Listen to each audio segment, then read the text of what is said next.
Hello दोस्तों, कैसे हैं आप सब। एक बार फिर से आप सभी का स्वागत है अपनी इस परिवार यूट्यूब चैनल मैग्नेट पॉइंट पर। तो आइए आज हम लोग बात करने वाले हैं बहुत ही बेहतरीन टॉपिक के बारे में। जैसा कि आप लोगों को पता होगा, हम लोगों ने पिछले टर्म में हम लोगों ने प्लांट फिजियोलॉजी का एक चैप्टर शुरू किया था जिसका नाम था क्या, फोटोसिंथेसिस इन हायर प्लांट, जो कि आप लोगों के एनसीईआरटी का ही क्या है, ये चैप्टर है। अब आप लोगों को पता होगा कि ये बहुत ज़्यादा इंपॉर्टेंट चैप्टर है। इस चैप्टर से हर एग्जाम में क्वेश्चन आते हैं, चाहे वो नीट का एग्जाम हो, चाहे वो अदर कोई मेडिकल का भी कोई भी एग्जाम हो, सभी एग्जामों में ये जो है प्लांट फिजियोलॉजी का बहुत ज़्यादा इंपॉर्टेंट चैप्टर माना जाता है। ठीक है, तो हम लोगों ने इस चैप्टर के बारे में बहुत अच्छे से कई सारे लेक्चर कवर कर चुके हैं और जितनी भी सारी बातें होती हैं वो सब हम लोग बात कर चुके हैं। ठीक है, हम लोगों ने लाइट रिएक्शन के बारे में बात किया, डार्क रिएक्शन के बारे में बात किया, फोटोसिंथेटिक एक्सपेरिमेंट के बारे में बात किया, ठीक है, फोटोसिंथेटिक पिगमेंट के बारे में बात किया।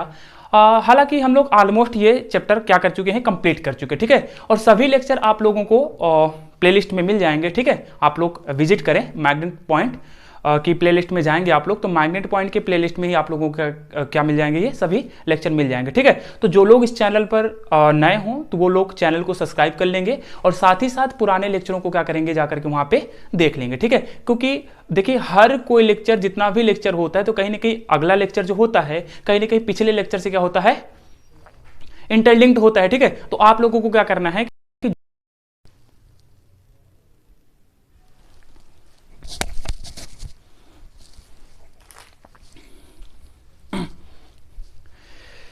दोस्तों थोड़ा सा टेक्निकल इशू हो गया था जिससे वॉइस वाली प्रॉब्लम हो रही थी और वॉइस क्लियर नहीं जा रही थी। ठीक है, हालांकि मैंने उसको सही कर दिया है, अब कोई ऐसी समस्या नहीं होगी। ठीक है, तो हम लोग बात कर रहे थे किसकी, हम लोग आज बात करेंगे कि C4 कैम्प प्लांट्स क्या होते हैं।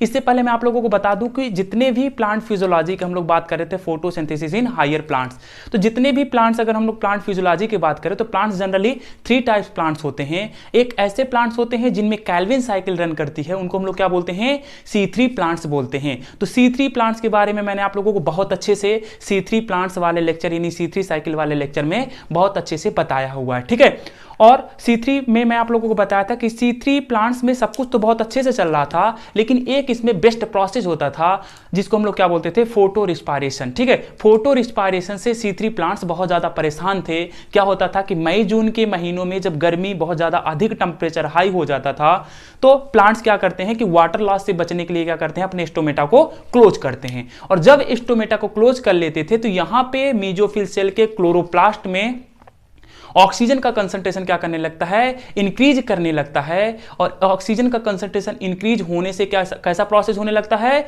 फोटो रिस्पायरेशन वाला प्रोसेस होने लगता है। और फोटो रिस्पायरेशन एक बेस्ट प्रोसेस है जिसमें कैल्विन साइकिल रन तो करती है लेकिन ग्लूकोज का फॉर्मेशन नहीं होता है, क्योंकि मैंने आप लोगों को बताया था कि ग्लूकोज के फॉर्मेशन के लिए रिक्वायरमेंट होती है किसकी, कार्बन की, और उस कार्बन की रिक्वायरमेंट पूरी करता है कौन, कार्बन डाइऑक्साइड। लेकिन यहां तो कार्बन डाइऑक्साइड का कंसंट्रेशन थोड़ा ना इंक्रीज किया है, यहां तो कंसंट्रेशन इंक्रीज किया किसका, ऑक्सीजन का। जब स्टोमेटा क्लोज हो गए थे तो एनवायरमेंट वाला कार्बन डाइऑक्साइड तो अंदर आ नहीं पा रहा था, और जब कार्बन डाइऑक्साइड अंदर नहीं आ पा रहा था और इधर फोटोलिसिस का प्रोसेस चल ही रहा था, यानी breakdown of water is known as photolysis. Water का जब ब्रेकडाउन होता था तो ऑक्सीजन रिलीज होती थी, साथ ही साथ H+ आयन और इलेक्ट्रॉन बनते थे। ठीक है, तो इसमें क्या होता था कि ऑक्सीजन तो रिलीज हो ही रहा था, ऑक्सीजन का कंसंट्रेशन तो इंक्रीज कर ही रहा था क्लोरोप्लास्ट में, लेकिन कार्बन डाइऑक्साइड अंदर आ नहीं पा रही थी क्योंकि स्टोमेटा तो ऑलरेडी प्लांटों ने क्लोज कर लिया था।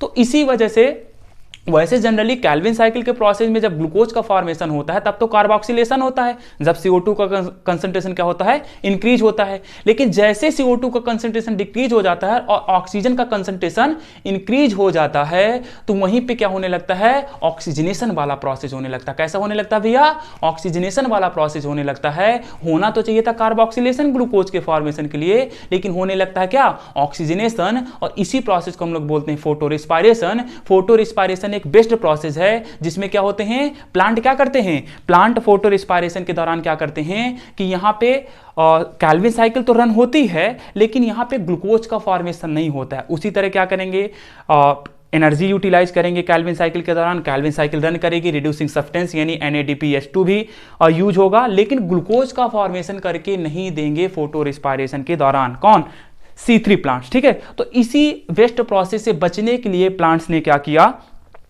कि बहुत ज़्यादा क्या करते थे, जो C3 प्लांट से बहुत ज़्यादा क्या थे, परेशान थे। तो C4 प्लांट ने क्या किया कि इसी वेस्ट प्रोसेस से बचने के लिए ऐसे प्लांट्स जिनमें जो फर्स्ट प्रोडक्ट बनता था वो 4 कार्बन का होता था, जिसको हम लोग क्या बोलते थे, ऑक्सैलो एसिटिक एसिड। तो ऐसे प्लांट्स को हम लोग क्या बोलते थे, C4 प्लांट्स बोलते थे। तो C4 प्लांट्स में होता क्या था कि इन्होंने अपनी एनाटॉमी में क्या किया, चेंज किया, जिसको हम लोग बोलते हैं क्या, क्रैंज एनाटॉमी। अब क्रैंज एनाटॉमी क्या होती है, क्रैंज एनाटॉमी के दौरान भैया होता क्या था कि क्रैंज एनाटॉमी में इन्होंने क्या किया था कि अपना 2 सेल स्टेप में प्रोसेस कंप्लीट किया था किसका, फूड का फॉर्मेशन वाला, यानी ग्लूकोज के फॉर्मेशन वाला इन्होंने प्रोसेस, यानी फोटोसिंथेसिस का प्रोसेस 2 स्टेप में कंप्लीट किया, यानी 2 सेल्स में कंप्लीट किया। जो पहली सेल्स थी उसका नाम था क्या, मीजोफिल सेल। मीजोफिल सेल क्या होती थी कि एटमॉस्फेरिक कार्बन डाइऑक्साइड को, यानी ये स्टोमेटा के डायरेक्ट संपर्क में होने की वजह से क्या करती थी, एटमॉस्फेरिक कार्बन डाइऑक्साइड को लेकर के ये कन्वर्ट करती थी उसको किसमें, माइलिक एसिड में। क्योंकि भैया मैं आप लोगों को बता दूं कि जो बंडल सीस सेल है, बंडल सीस सेल में ही कैल्विन साइकिल रन करती है,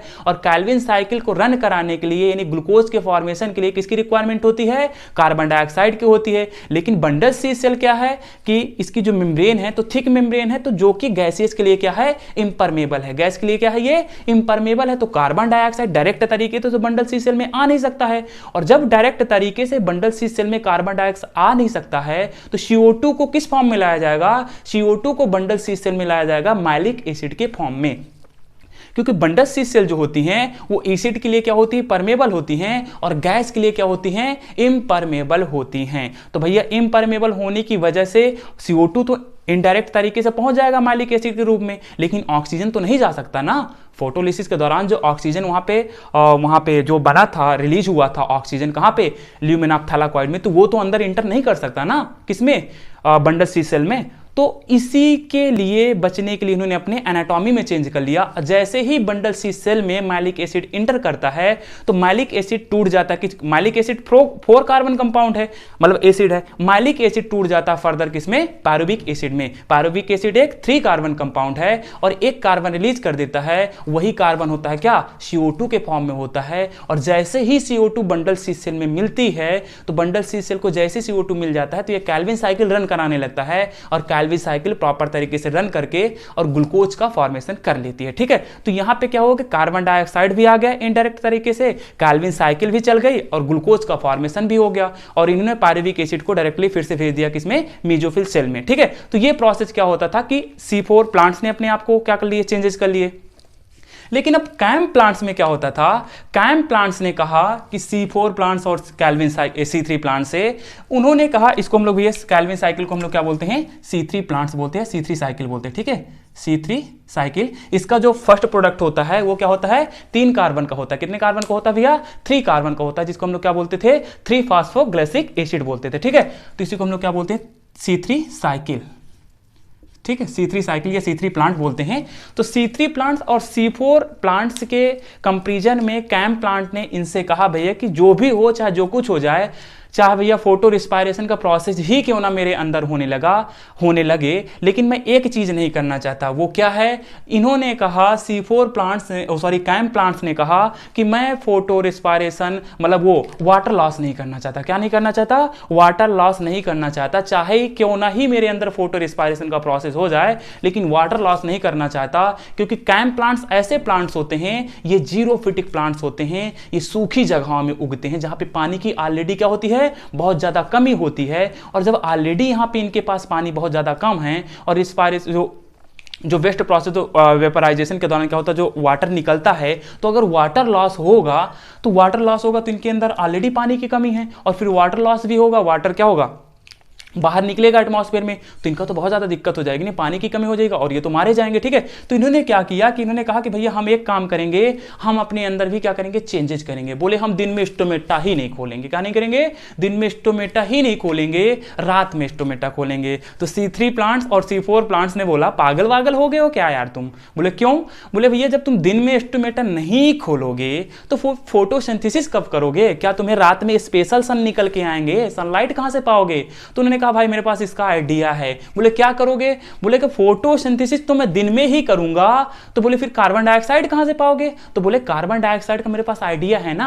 तो इन्होंने क्या किया कि कार्बन डाइऑक्साइड को रात में स्टोमेटा खोल करके एटमॉस्फेरिक कार्बन डाइऑक्साइड को अपने अंदर मैलिक एसिड के फॉर्म में क्या करने लगे, वैक्यूल जो होता है ना, सेल का जो वैक्यूल होता है उसी में क्या करने लगे, ये स्टोर करने लगे मैलिक एसिड के फॉर्म में। और रात में ये क्या करते थे, कार्बन डाइऑक्साइड को मैलिक एसिड के फॉर्म में स्टोर कर लेते थे और दिन में स्टोमेटा बंद करके चुप्पे चुप्पे बढ़िया वहीं से क्या करते रहते थे, फोटोसिंथेसिस वाला प्रोसेस करके ग्लूकोज का फॉर्मेशन करते रहते थे। जिससे क्या होता था कि दिन में स्टोमेटा ये खोलते नहीं थे, और जब दिन में स्टोमेटा नहीं खोलते थे तो वाटर लॉस होता नहीं था, क्योंकि वाटर का जो लॉस होता है स्टोमेटा के थ्रू ही होता है। और जब ये स्टोमेटा ही बंद कर लेते थे, हालांकि कार्बन डाइऑक्साइड अंदर तो नहीं आ पाती जब स्टोमेटा बंद हो जाएंगे, लेकिन वाटर लॉस भी तो नहीं होगा ना।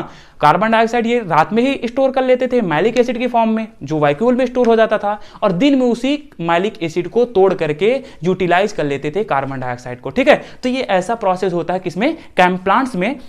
तो इसी प्रोसेस को हम लोग क्या करेंगे, डिटेल में समझेंगे कि ये प्रोसेस कैसे कैसे होता है। इसी प्रोसेस को हम लोग क्या करने वाले हैं यहाँ पे अभी इस लेक्चर में समझने वाले हैं। ठीक है, तो आई होप आप लोगों को ये बात कैल्विन साइकिल, C4 पाथवे और कैम्प प्लांट्स में क्या क्या अंतर हैं, क्या क्या चेंजेस इन्होंने अपने आप में किया, क्यों चेंजेस किए, किससे बचने के लिए किए, ये सारी बातें मैंने इस लेक्चर में आप लोगों को बता दी। ठीक है, क्यों C4 प्लांट ने अपने अंदर चेंजेस किए, एनाटॉमी में क्रेंज एनाटॉमी को अपनाया, क्यों C3 प्लांट बहुत ज्यादा डिस्टर्ब चल रहे थे क्योंकि इसमें फोटो रिस्पायरेशन का प्रोसेस चल रहा था। कैम्प प्लांट्स किससे बचना चाहते थे, ये वाटर लॉस से बचना चाहते थे, क्योंकि ऑलरेडी वहां पे इनके पास क्या थी, वाटर की डिफिशिएंसी थी, कमी थी। ठीक है, तो अब हम लोग क्या करेंगे, कैम्प प्लांट्स की ही बात करेंगे। हालांकि मैं आप लोगों को मैं बता दूं कि आप लोगों में से बहुत ज्यादा लोगों की रिक्वायरमेंट थी नोट्स की। ठीक है, तो आप लोगों को बेहतरीन तरीके की नोट्स, बेहतरीन स्टडी के लिए बेहतरीन नोट्स आप लोगों को, हैंड रिटन नोट्स आप लोगों को टेलीग्राम चैनल में मिल जाएगा। ठीक है, मैग्नेट पॉइंट का ही टेलीग्राम चैनल है, इसी यूट्यूब मतलब चैनल का मतलब मैग्नेट पॉइंट का ही एक टेलीग्राम चैनल है। ठीक है, तो आप लोगों को उसकी लिंक मैं आप लोगों को डिस्क्रिप्शन में दे दूंगा, तो आप लोग जो है टेलीग्राम चैनल ज्वाइन करें और आप लोगों को उस चैनल में ग्रुप में क्या हो जाएगी, और टेलीग्राम ग्रुप में आप लोगों को बेहतरीन तरीके की क्या हो जाएगी, नोट्स मिल जाएगी। ठीक है, तो बेहतरीन स्टडी के लिए आप लोगों को चाहिए बेहतरीन नोट्स, और जो कि प्रोवाइड कराएंगे हम। ठीक है, क्योंकि हम हैं आपके साथ। ठीक है, तो परेशान होने की बिल्कुल भी जरूरत नहीं है। आप लोग ज्वाइन करें टेलीग्राम चैनल, और जो लोग इस चैनल पे मैग्नेट पॉइंट पे न्यू हों वो चैनल को सब्सक्राइब जरूर करें। ठीक है, तो चलिए ठीक है, हम लोग शुरू करते हैं अपना कैम्प प्लांट्स। कैम्प प्लांट्स के बारे में हम लोग बात करेंगे। कैम्प प्लांट्स में मैं भी ये बता दूं कि यहां पे ये देखिए आप लोगों को एक क्या दिख रही है, लीफ दिख रही है। क्या दिख रही है, ये एक लीफ दिख रही है। और मैंने बताया था कि लीफ के अंदर क्या होते हैं, चाहे कैम्प प्लांट्स हो, चाहे C4 प्लांट्स हो, चाहे C3 प्लांट्स हो, सभी में क्या पाई जाती है, मीजोफिल सेल्स पाई जाती है। क्या पाई जाती है भैया, मीजोफिल सेल्स पाई जाती हैं। उसी सेल के अंदर प्रोसेस क्या होता था, मीजोफिल सेल के अंदर ही क्या होता था, यहां पर मैं बना देता हूं। इसको हम लोग क्या बोलते थे, इसको हम लोग बोलते हैं भैया मीजोफिल सेल बोलते हैं। ठीक है, ये मीजोफिल सेल होती है, ये मीजोफिल सेल होती है। मीजोफिल सेल के अंदर ही प्लांट ये क्या करते थे कि दिन के समय, रात के समय, एट नाइट, मैं यहां पे लिख देता हूं, दो स्टोमेटा बना देता हूं यहां पे। एक ये डे वाला है, ये डे वाला स्टोमेटा है। ठीक है, ये डे वाला स्टोमेटा है, ये डे स्टोमेटा है, ये डे स्टोमेटा है, जो कि क्या होते थे, दिन के समय क्या होते थे, ये स्टोमेटा क्या रहते थे, क्लोज रहते थे। ठीक है, ये स्टोमेटा क्या हो जाते थे, दिन के समय क्या हो जाते थे, क्लोज हो जाते थे एट डे।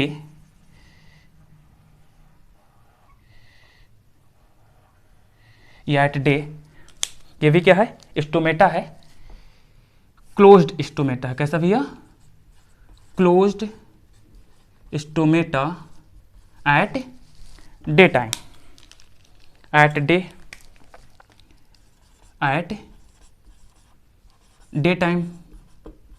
क्यों, क्योंकि ये वाटर लॉस से बचना चाहते थे, इसलिए दिन में अपना स्टोमेटा क्या कर लेते थे, क्लोज कर लेते थे। जब स्टोमेटा क्लोज कर लेते थे तो अब यहाँ पे CO2 जाने का तो कोई चांस ही नहीं है, ये CO2 तो यहाँ एंटर करेगी नहीं, ये CO2 के जाने के तो कोई चांसेस ही नहीं है भैया। जब स्टोमेटा ही क्लोज है तो CO2 तो अंदर जाएगी नहीं, जब CO2 जाएगी नहीं तो फिर फोटोसिंथेसिस का प्रोसेस कैसे होगा, क्योंकि कैल्विन साइकिल में जब ग्लूकोज का फॉर्मेशन होता था तो जो ग्लूकोज में 6,6H12O6 जो कार्बन होता था C6 वाला, तो वो कार्बन डाइऑक्साइड का ही तो होता था। लेकिन जब कार्बन डाइऑक्साइड अंदर जाएगी ही नहीं तो फिर कैसे केल्विन साइकिल रन करेगी। तो ये क्या करते थे कि अपने एनाटॉमी में चेंज करके, मतलब अपने आप में क्या करते थे कि स्टोमेटा में, एनाटॉमी में नहीं, स्टोमेटा क्या करते थे, ये दिन में बंद कर लेते थे और रात के समय ये स्टोमेटा को क्या करते थे, ओपन करते थे। क्या करते थे भैया, नाइट में ये अपने स्टोमेटा को क्या करते थे, ओपन करते थे। ठीक है, ये है क्या, स्टोमेटा है जो नाइट में क्या कर ले रहे हैं, ये ओपन कर ले रहे हैं। ठीक है, ये क्या है, ओपन स्टोमेटा है, open stomata at night, at night.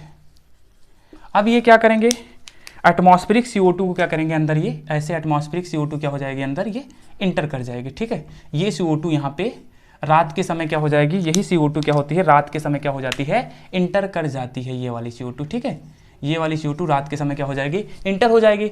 अब ये अंदर जैसे ही इंटर करती है तो इस CO2 के द्वारा फॉर्मेशन कर लिया जाता है किसका, ये CO2 यहाँ पे ऑलरेडी मीजोफिल में एक सब्सटेंस प्रेजेंट होता है जिसको हम लोग क्या बोलते हैं, PEP, फास्फोइनॉल पायरुवेट। फास्फोइनॉल पायरुवेट क्या करेगा, इस एटमॉस्फेरिक CO2 को इन द प्रेजेंस ऑफ कौन से एंजाइम, PEP कार्बोक्सिलेज की प्रेजेंस में, और इस एटमॉस्फेरिक CO2 को यूज करके किसका फॉर्मेशन कर लेगा, इसको मैं यहां से बना देता हूं ऐसे। ठीक है, ताकि आप लोगों को क्लियर हो जाए। ये एटमॉस्फेरिक CO2 को क्या करेगा, ऐसे यहाँ पे क्या कर लेगा, यूटिलाइज कर लेगा। ठीक है, ये एटमॉस्फेरिक CO2 यहाँ पे क्या हो जा रही है, यूटिलाइज हो जा रही है प्लांट के द्वारा, और ये फॉर्मेशन करेगा किसका, ये फॉर्मेशन करेगा इस CO2, क्योंकि CO2 का इसका एक कार्बन हो गया, एक कार्बन किसका हो गया, इस एटमॉस्फेरिक CO2 का हो गया, और 3 कार्बन इसके हो गए, PEP फास्फोइनॉल पायरुवेट के, और एक कार्बन इसका हो गया। ठीक है, ये कार्बन मिल करके 4 कार्बन कंपाउंड का फॉर्मेशन करते हैं जिसको हम लोग क्या बोलते हैं, ऑक्सैलो एसिटिक एसिड बोलते हैं। क्या बोलते हैं भैया, ऑक्सैलो एसिटिक एसिड बोलते हैं, जो कि कितने कार्बन कंपाउंड है, ये 4 कार्बन कंपाउंड है। यही 4 कार्बन कंपाउंड आगे चल के फॉर्मेशन करेगा किसका, मैलिक एसिड का। किसका फॉर्मेशन करेगा भैया,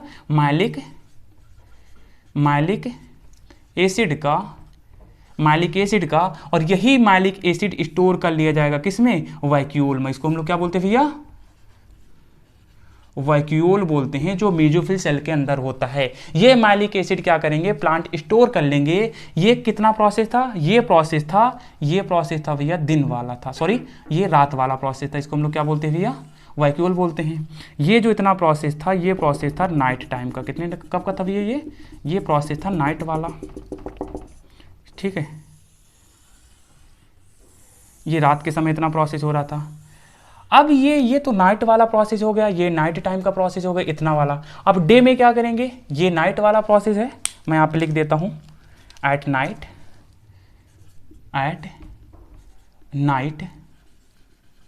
ये नाइट वाला प्रोसेस हो गया, ये नाइट वाला प्रोसेस हो गया, और ये एट डे, दिन के समय, क्योंकि फोटोसिंथेसिस का प्रोसेस भैया दिन में ही होगा ना, एट डे। ये जो इतना प्रोसेस है ये दिन वाला हो रहा है। तो दिन में क्या करेंगे कि जैसे ही सनलाइट मिलेगी, जैसे ही यहाँ पे सूर्य निकलेगा, जैसे ही सूर्य निकलेगा, या यहाँ पे सूर्य निकला, जैसे ही सनलाइट इसको मिलेगी तो ये क्या करेगा, फोटोसिंथेसिस स्टार्ट कर देगा। लेकिन फोटोसिंथेसिस स्टार्ट करने से पहले ये क्या करेगा कि अपने स्टोमेटा को क्या कर लेगा, क्लोज कर लेगा। स्टोमेटा क्यों क्लोज कर लेगा, क्योंकि ये मई जून के महीने में, और मई जून का क्या, हमेशा अपने आप को ये वाटर लॉस से बचाने के लिए, क्योंकि जब टेम्परेचर हाई होगा, अधिक गर्मी पड़ेगी, तो वाटर लॉस क्या होगा, ज़्यादा होगा, और ऑलरेडी इसके पास वाटर की डिफिशिएंसी होती है। तो इसी वजह से ये डे में क्या करते हैं, अपने स्टोमेटा को क्या कर लेते हैं, क्लोज कर लेते हैं। लेकिन जैसे ही सनलाइट इसमें तो पड़ेगी ही पड़ेगी, तो फोटोसिंथेसिस का प्रोसेस क्या कर देते हैं, ये स्टार्ट कर देते हैं स्टोमेटा को बंद करके। कार्बन डाइऑक्साइड ऑलरेडी इन्होंने स्टोर कर ही रखी है, तो ये फोटोसिंथेसिस करने लगते हैं, तो ये फिर माइलिक एसिड टूट जाएगा किसमें, पायरुविक एसिड में। और पायरुविक एसिड एक 3 कार्बन कंपाउंड है। कितने कार्बन कंपाउंड है भैया, 3 कार्बन कंपाउंड है। और यहां से ये रिलीज कर देगा क्या, ये रिलीज कर देगा CO2। क्या रिलीज कर देगा भैया, CO2 रिलीज कर देगा। और जैसे ही CO2 इसको मिल जाएगी तो ये स्टार्ट कर देता है भैया क्या, कैल्विन साइकिल वाला प्रोसेस स्टार्ट कर देगा। क्या स्टार्ट कर देगा, कैल्विन साइकिल, यानी RuBP मिल करके इन द प्रेजेंस ऑफ एक एंजाइम होती है जिसका हम लोग क्या बोलते हैं, रोबिस्को। और रोबिस्को एंजाइम की प्रेजेंस में, रोबिस्को एंजाइम की उपस्थिति में ये फॉर्मेशन करेगा किसका, 3-फॉस्फोग्लिसरॉल्डिहाइड का, 3-फॉस्फोग्लिसरॉल्डिहाइड का। यही 3-फॉस्फोग्लिसरॉल्डिहाइड फिर बन जाएगा क्या, 3-फॉस्फोग्लिसरिक एसिड का, जो कि क्या थे, 3-3 कार्बन के 2 मॉलिक्यूल में क्या हो जाता है, टूट जाता है। ठीक है, 3-3 कार्बन के 2 मॉलिक्यूल में टूट जाएगा। फिर यहाँ पे रिडक्शन वाला प्रोसेस होगा जिसको हम लोग क्या बोलते हैं, 3-फॉस्फोग्लिसरॉल्डिहाइड। रिडक्शन प्रोसेस के दौरान क्या बन जाएगा, ये एसिड कन्वर्ट हो जाएगा किसमें, एल्डिहाइड में। और फिर से क्या होगा, यहाँ पे ये रीजनरेशन वाला प्रोसेस होगा। इसी को हम लोग क्या बोलते हैं भैया, कैल्विन साइकिल बोलते हैं। मैं आप लोगों को बता दूं कि जो RuBP होता है ये 5 कार्बन कंपाउंड होता है। कितने कार्बन कंपाउंड होता है, 5 कार्बन। और ये जो CO2 है, ये CO2 कितने कार्बन कंपाउंड है भैया, CO2 1 कार्बन कंपाउंड है। तो ये कितने कार्बन हो जाते हैं, 6 कार्बन हो जाते हैं। लेकिन 3-3 कार्बन के 2 मॉलिक्यूल में क्या हो जाते हैं, ये टूट जाते हैं। ठीक है,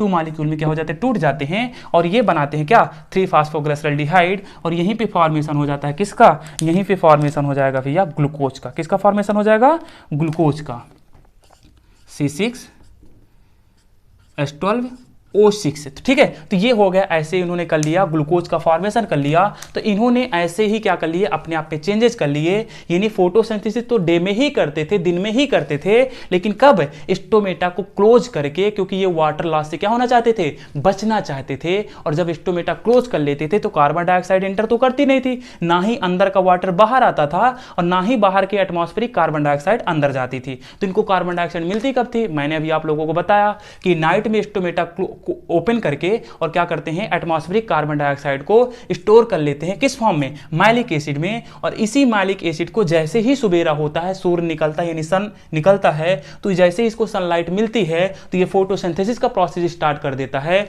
और उसी स्टोर माइलिक एसिड को तोड़ लेता है किसमें, पायरुविक एसिड में। और CO2 से क्या कर लेता है, रिलीज कर लेता है। और इसी CO2 को क्या करता है, ये कैल्विन साइकिल के दौरान क्या कर लेता है, यूटिलाइज कर लेता है। इसको हम लोग क्या बोलते हैं भैया, कैल्विन साइकिल, कैल्विन साइकिल बोलते हैं। तो कैल्विन साइकिल के दौरान ही इन्होंने क्या कर लिया, इन्होंने कैल्विन साइकिल के दौरान इसको क्या कर लिया, यूटिलाइज कर लिया। ठीक है, कैल्विन साइकिल के दौरान इन्होंने क्या कर लिया, इस माइलिक एसिड को तोड़ करके पायरुविक एसिड में, और कार्बन डाइऑक्साइड को इन्होंने क्या कर लिया, यूटिलाइज कर लिया। तो ऐसे ऐसे इन्होंने अपने सेल के अंदर ऐसे ऐसे इन्होंने क्या किया, प्रोसेस को किया, जिससे इन्होंने अपने आप को बचा लिया किससे, वाटर लॉस से। और वाटर लॉस से बचना इनके लिए बहुत ही ज़्यादा ज़रूरी था, क्योंकि अगर वाटर लॉस से ना बचते तो ये फिर सर्वाइव नहीं कर पाते एटमॉस्फेयर में, क्योंकि ऑलरेडी ये जीरोफिटिक प्लांट हैं, सूखे एरिया में ग्रो करते हैं, सूखे एरिया में जहाँ पे ऑलरेडी वहाँ पे पानी कमी है। तो जब पानी की कमी है, अब फिर वाटर लॉस में निकल जाएगा फोटोसिंथेसिस के दौरान अगर ये डे में स्टोमेटा खोलेंगे। तो इसलिए क्या करते हैं, डे में स्टोमेटा क्लोज रखते हैं और नाइट के समय स्टोमेटा क्या करते हैं, ये ओपन करते हैं। क्यों ओपन करते हैं, क्योंकि इन्हें CO2 भी तो चाहिए ना। तो एटमॉस्फेरिक CO2 को अपने अंदर क्या कर लेते हैं, स्टोर कर लेते हैं, किस फॉर्म में, माइलिक एसिड के फॉर्म में। और इसी माइलिक एसिड को जैसे ही सनलाइट मिलती है, तो सनलाइट मिलने के साथ साथ ये क्या करते हैं, माइलिक एसिड का ब्रेक डाउन करते हैं। और माइलिक एसिड टूट जाता है किसमें, पायरुविक एसिड में, जो कि क्या है, एक 3 कार्बन कंपाउंड है। अब माइलिक एसिड क्या है, एक 4 कार्बन कंपाउंड है, 4 कार्बन कंपाउंड है। तो एक कार्बन इसका कहां गया, अरे भैया यही तो CO2 बन के निकल गया ना। तो जैसे ही CO2 इसको मिलती है दिन के समय, तो कैल्विन साइकिल रन करने लगती है। और कैल्विन साइकिल फॉर्मेशन करती है किसका, ग्लूकोज का, जब कैल्विन साइकिल 6 टाइम रन करती है। ठीक है, तो C3 साइकिल यानी कैल्विन साइकिल और C4 प्लांट की लिंक मैं आप लोगों को डिस्क्रिप्शन बॉक्स में दे दूंगा। तो जो लोग वो लेक्चर ना देखे हों तो उन लेक्चरों को जरूर देख लेंगे। ठीक है, और साथ ही साथ जो लोग इस चैनल पर नए हों तो चैनल को लाइक और सब्सक्राइब करना ना भूलें, मतलब वीडियो को लाइक और चैनल को सब्सक्राइब करना ना भूलें। और साथ ही साथ आप लोग टेलीग्राम ग्रुप जरूर ज्वाइन कर लें, ताकि आप लोगों को बेहतरीन तरीके के हैंड रिटन नोट्स क्या हो सके, मिल सके, ठीक है, ताकि मैं आप लोगों को क्या कर सकूं, बेहतरीन नोट्स प्रोवाइड करा सकूं, ठीक है। तो चलिए ठीक है, आई होप आप लोगों को बहुत अच्छे से समझ में आ गया होगा। देखिए क्या होता है, दे ग्रो, यहां पे कुछ पॉइंट्स मैंने लिखे हुए हैं, they grow only in xerophytic, सूखे क्षेत्र में, सूखे क्षेत्र कंडीशन में ग्रो करते हैं जहां पे ऑलरेडी पानी की क्या है, कमी है।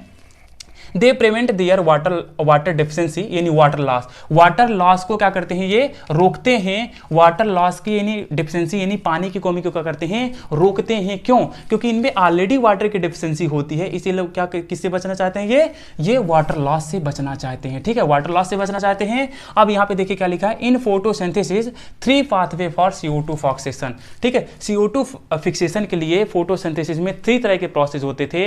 मैंने आप लोगों को बताया C3 प्लांट, C3 प्लांट में क्या होता था, फोटो रिस्पायरेशन वाला एक वेस्ट प्रोसेस होता था। फिर मैंने फोटो रिस्पायरेशन प्रोसेस से बचने के लिए C4 प्लांट ने क्या किया, अपने एनाटॉमी में चेंज किया और क्रेंज एनाटॉमी को अपनाया। क्रेंज एनाटॉमी एक स्पेशल अरेंजमेंट ऑफ सेल होता है, ये अपना स्टेप जो फोटोसिंथेसिस का प्रोसेस होता है ये 2 सेल में कंप्लीट करते थे। फिर इसके बाद मैंने आप लोगों को बताया कैम प्लांट के बारे में बहुत अच्छे से बेहतरीन में, ठीक है। तो आई होप आप लोगों को ये प्रोसेस समझ में आ गया होगा। ये प्रोसेस पूरा नाइट वाला था और ये प्रोसेस पूरा क्या था, डे वाला था, ठीक है। तो आई होप आप लोगों को ये बहुत बेहतरीन तरीके से समझ में आ गया होगा,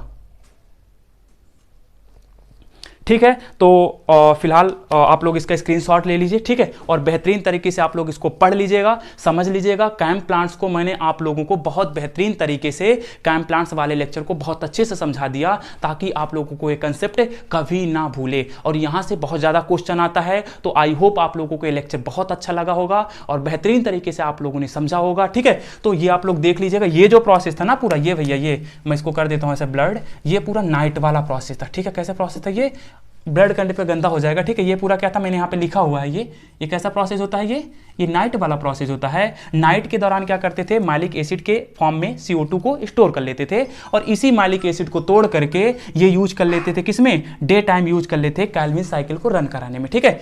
ये CO2 क्या कर लेते थे, यूटिलाइज कर लेते थे। और ऐसे इन्होंने क्या किया, अपने स्टोमेटा को क्या करते हैं, दिन में क्लोज रखते हैं और क्या करते हैं, नाइट के समय क्या करते हैं, अपने स्टोमेटा को ओपन कर लेते हैं और वहीं नाइट के समय ही ये माइलिक एसिड के फॉर्म में CO2 को स्टोर कर लेते हैं, ठीक है। तो आई होप आप लोगों को ये लेक्चर बहुत अच्छे से समझ में आया होगा, बहुत बढ़िया लगा होगा, ठीक है। आप लोगों ने बहुत बेहतरीन तरीके से पढ़ा होगा।